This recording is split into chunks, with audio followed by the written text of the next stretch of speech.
Hi, my name is Brandon Payne, and I wanted to talk about this book here called Cracking the Code, The Fascinating Truth About Taxation in America by Peter Hendrickson. From reading this book, I learned that not all forms of income are taxable. That is, the income tax isn't a tax on all that comes in, but rather the federal income tax is exactly that, a tax on federal income. If you make private gains on government stuff or government privilege, if the government's your employer or any of its instrumentalities are, or if you own stock in any government stuff, you rightfully owe a piece of that money back to the source of which it came.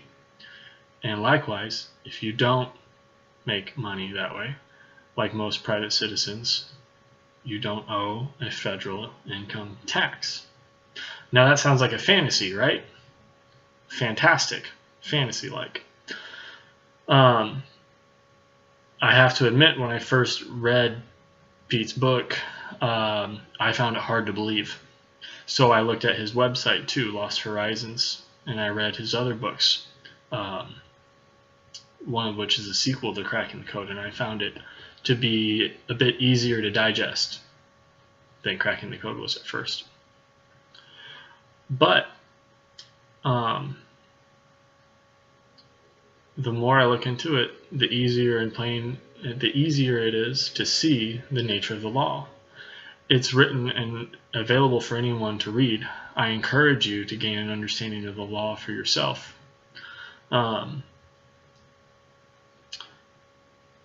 It's coming close to midterm elections this time of year. And there's a lot of buzz about voting. And this year, I plan not only to vote by putting a mark on a ballot, but I plan to vote with my money. I plan to vote with my words and with my knowledge to understand the law and to act by it.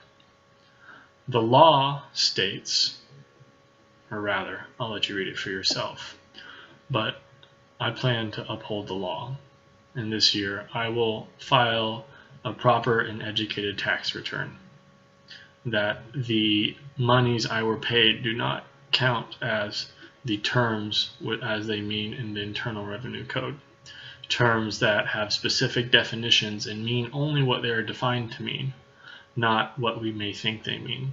Terms like income, wages, employees, employers, trade and business, taxpayer, they all have a special and clearly defined meaning in the tax law. And this year, I plan to know what I mean when I file a tax return, and amended tax returns for as far back as is legally allowable to. And for the first time in my life, I'll be proud to say that I hold a claim to what I've worked for. Thanks for listening. I hope you check out Pete's book. Have a great night.